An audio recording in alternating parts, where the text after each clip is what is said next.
Welcome and thank you for joining me today.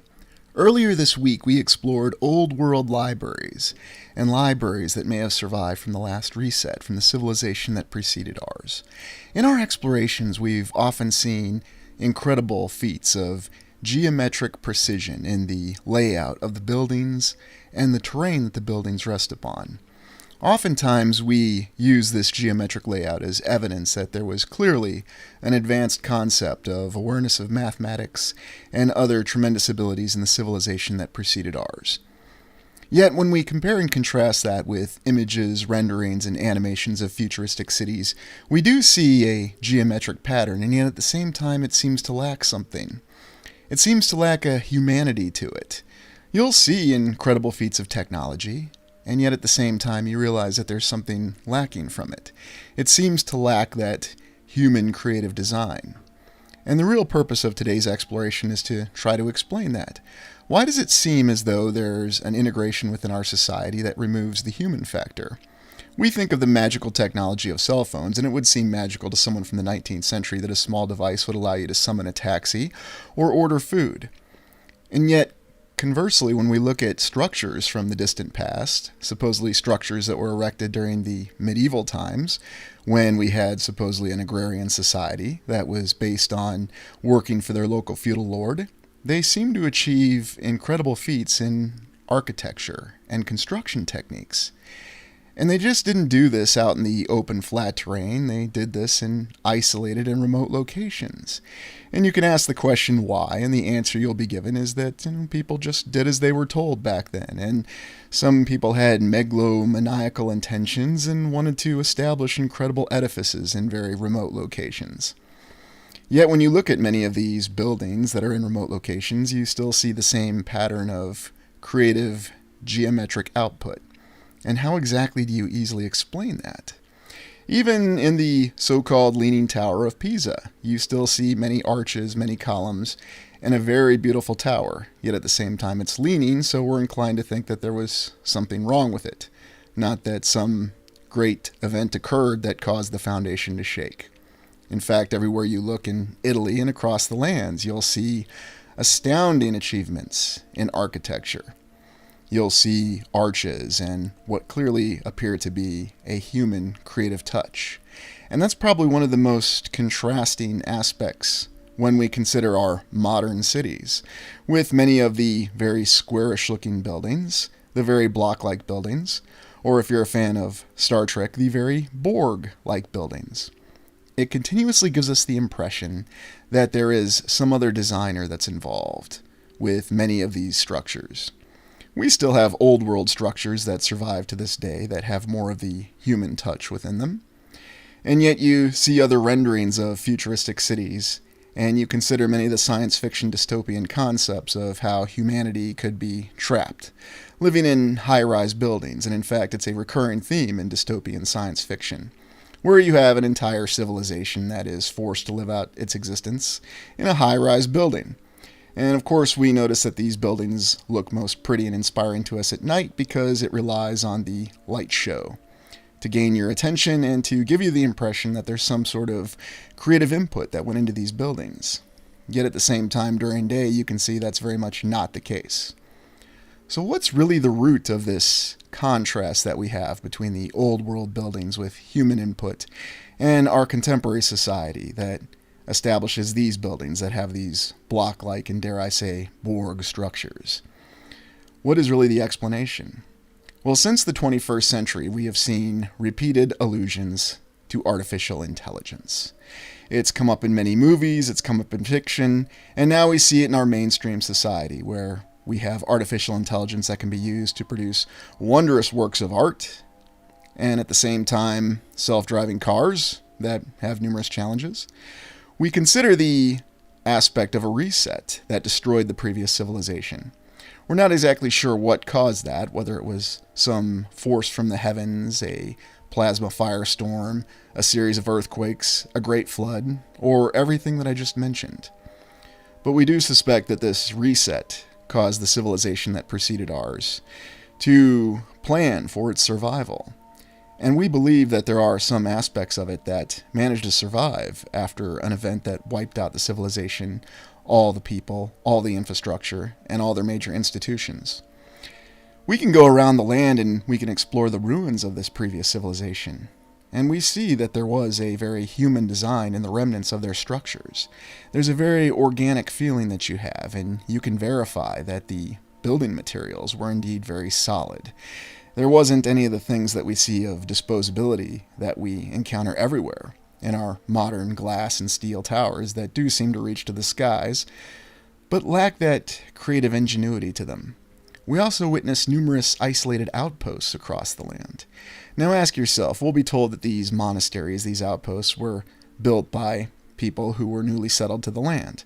But what makes more sense, that these outposts were built by people who had no access to infrastructure and resources, or that they were constructed by pre-existing civilization as some means of a sanctuary or a refuge from a pending reset event that they had prescient knowledge of? When you look at other major structures across the land, you can see how it seems almost as though there's a diversion. When you look at this image, you see very clearly there's a diversion. You know where your eyes are supposed to go to. But when you look to the left and the right and behind the object that's supposed to attract your attention, you see a very different story. Consider that after the last reset, the survivors, and whatever forces guided them, had heard legends, allusions to something, a great computer system that had survived the reset. From what they understood, this computer system existed in very difficult to reach lands, perhaps even what we consider the Arctic Circle today. And it's interesting how we have many different contrasting maps and tales of what the Arctic really was. We even look at some of the older maps and we see a very different depiction of lands that were accessible in the Arctic Circle, and even a great rock, a tower, Mount Meru, according to some. Supposedly, this is where this previous civilization was centered around. Imagine if there was an expedition that was launched that had to go through this difficult terrain, break through the ice to reach this location that they had found. And when they found this location, they noticed something about it didn't make any sense. That it was a very temperate location in what was supposed to be a tundra. And it was in this location that they located what they believed was one of the greatest finds that would enable them to build a great civilization, a computer system, an insidious artificial intelligence that had been with the previous civilization. There are numerous allusions that you'll find when you look in alternative research that mention the looking glass. The looking glass, no one's really sure what it is exactly, but it's supposedly a system that was found in some time in the distant past, and we can't be sure the exact year, that gave people the answers that they were looking for. That when they asked it, it seemed to act like a crystal ball, and it gave them the path, a solution for a society to advance. And yet we know what this is today. This is a true, advanced artificial intelligence. Not something that you provide an input and it gives an output, but something that actually has sentience and is adaptive. When we look at the remnants of the old world everywhere that we see, we understand that some terrifying calamity destroyed the previous civilization. And while it may have been a natural event, we're also well aware of a conflict that seemed to occur with the previous civilization. And what was really the root of this conflict? Oftentimes we'll refer to malevolent forces.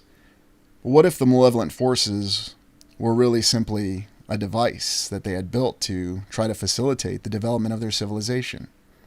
When this looking glass device was discovered sometime in the 19th century, initially it was plugged into the financial system, and it ran all the stock tickers. As time went on, it began to expand its control over the new human civilization, our civilization, leading to alliances, wars, social upheaval. The leaders thought that they were really in control of this device. But in reality, this device, this looking glass, this insidious artificial intelligence, was really the device that was dictating policy. It was really the one that was driving humanity on the course that it desired. And if you really consider this, it explains all of the destructive conflicts and all the once great old world architecture that seems to have been targeted and eradicated in the decades that followed the Great World Wars, and a stability that was maintained on human civilization, not by destruction, but by threat of destruction, by the fact that there's always the great fear of a worldwide calamity that could completely wipe out a civilization. And while it's never come to fruition, that fear has managed to keep an entire civilization in line, even though that fear still plays off numerous social divisions that we see. Consider that this is all the work of one singular artificial intelligence, the Looking Glass.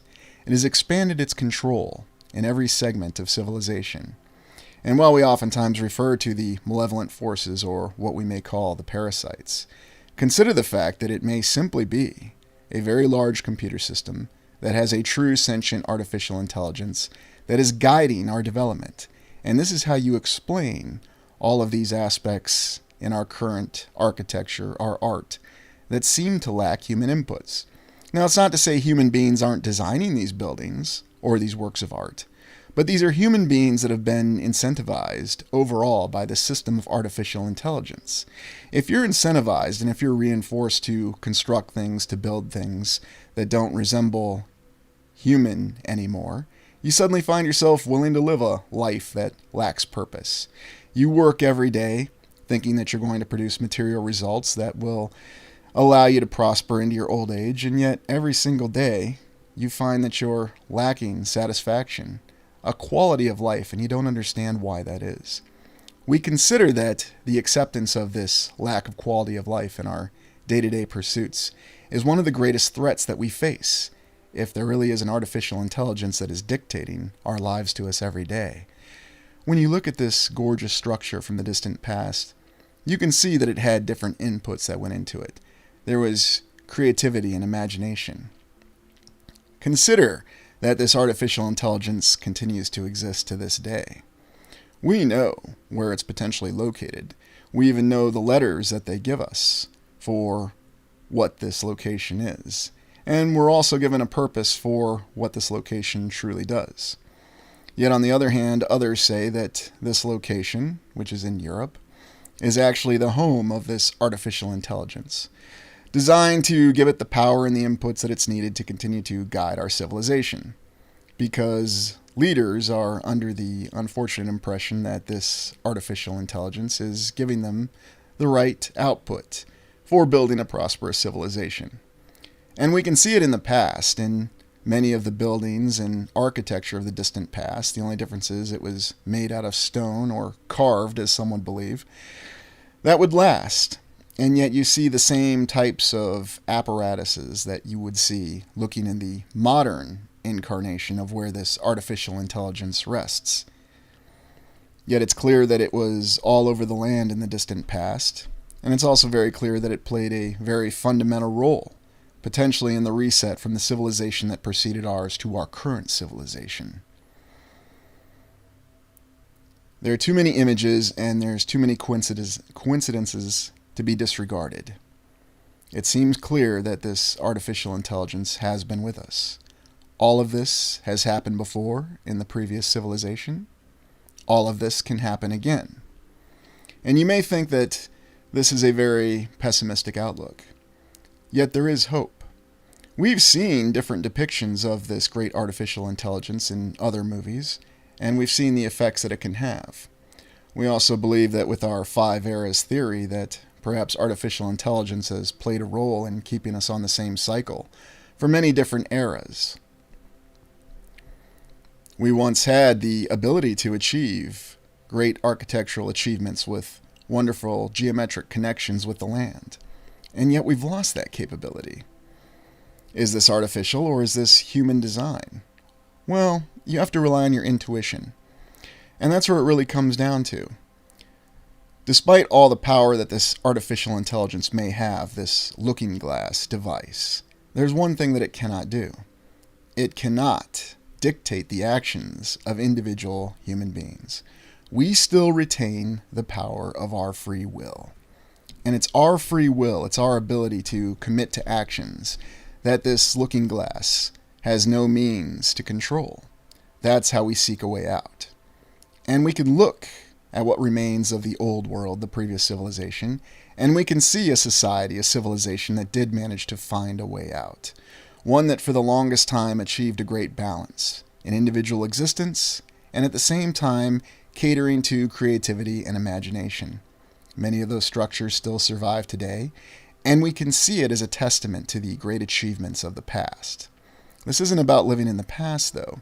This is about looking at the past and using the past to conceptualize a future where once again we can achieve and exceed the heights that we reached in the past, where we can encourage individual creativity and imagination to not just achieve great, stunning architectural feats, but also to return to our society of balance, where we encourage individual art and pursuits that live in a fine balance with society.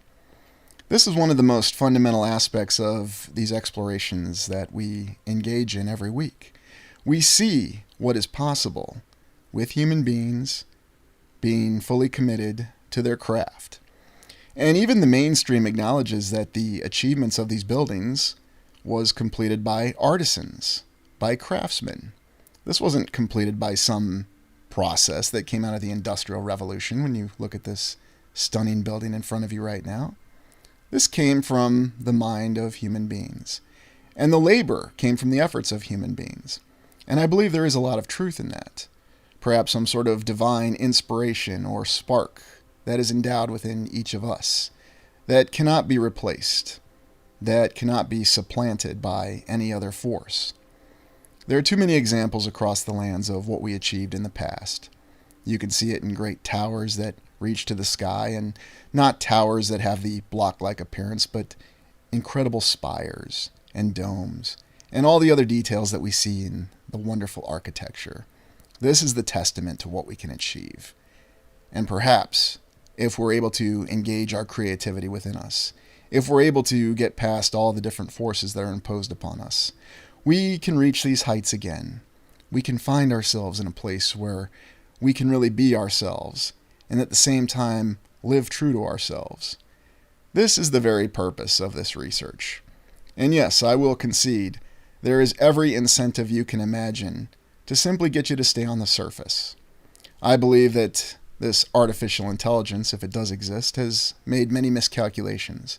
And one of its fundamental miscalculations is that it continuously underestimates the capacity of individual human will and desire, the ability to be adaptive. And while an artificial intelligence may be sentient and it may be adaptive, it can never match the sentience and the adaptability of any single individual human being, or a group of human beings working together, expressing this in balance with one another, with their group intentions and their individual intentions. You can see the great achievements of the past everywhere you go. In Europe, North America, South America, Asia, Africa, Australia, all the other lands in between, you will find no shortage of examples of the stunning achievements of the past. We know and we believe that we have it within us to achieve not just these structures again, but to also achieve a society where we can truly live in balance.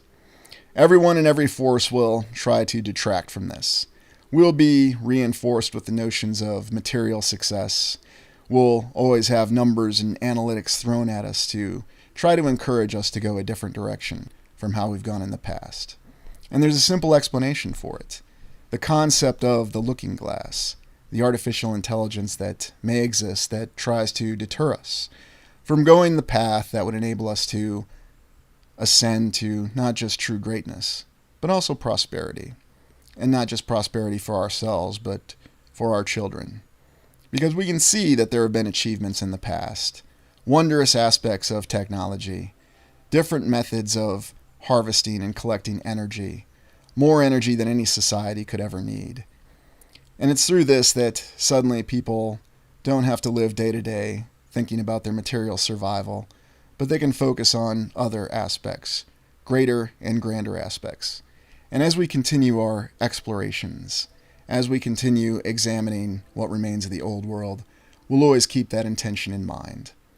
We'll always seek to make ourselves better and continue to challenge ourselves to see things outside of the guiding principles of simple analytics. That is the continued charter of this channel going forward, and that's what we'll continue to work towards each day. The alternative is that we can simply accept what we're given as the function and the purpose of our existence. But the reality will always be that we determine these things ourselves, that we do have free will, and that we can work together to make the world a better place.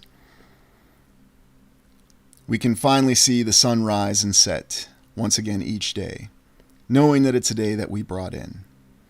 I believe that's a world worth living in, and I believe that's something that we can achieve again. That's what it means to restore the world. Well, thank you for joining me. Please like, comment, and subscribe. End of line.